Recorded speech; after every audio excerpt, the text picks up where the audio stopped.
പിന്നെ ബോർഡ് അസിസ്റ്റൻറ്റിൻ്റെ തന്നെ degree level എക്സാമിനകത്ത് mark പ്രിലിംസിലാണെങ്കിലും മെയിൻസിലാണെങ്കിലും വളരെ അത്യാവശ്യമുള്ളതാണ് നമ്മുടെ ഇംഗ്ലീഷിൻ്റെ മാർക്ക്.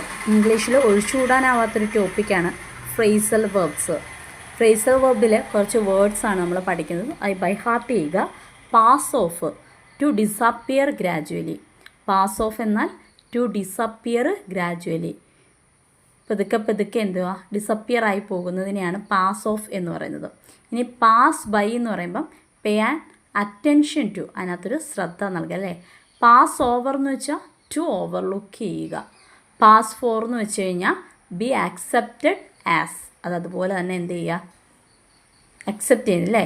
പാസ് ഓൺ എന്ന് പറയുമ്പോൾ to hand on. Pass out എന്ന് പറയുമ്പോൾ ടു ഡിസ്ട്രിബ്യൂട്ട്. പാസ് ഔട്ടായി, ഒരാൾ പാസ് ഔട്ടായി, അതായത് അയാൾ ജയിച്ച് പോയി അല്ലേ.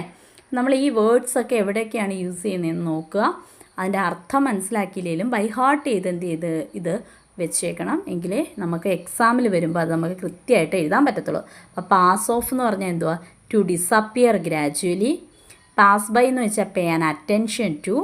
പാസ് ഓവർ എന്ന് വെച്ചാൽ ടു ഓവർലുക്ക്. പാസ് ഫോർ എന്ന് പറഞ്ഞാൽ be accepted as. Pass on to hand on. Pass out to distribute.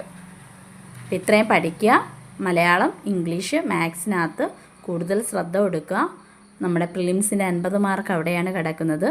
അപ്പം നമുക്കൊരു 50% മാർക്ക് സ്കോർ ചെയ്യാനുള്ള വളരെ ഹൈലൈറ്റഡ് ആയിട്ടുള്ള ഏരിയാസാണിത്. അപ്പം അത് സ്കിപ്പ് ചെയ്തുകൊണ്ടൊരു പഠനവും ഒരു വിജയവും നമുക്ക് ഒഴിച്ചുകൂടാനാവാത്തതാണ്.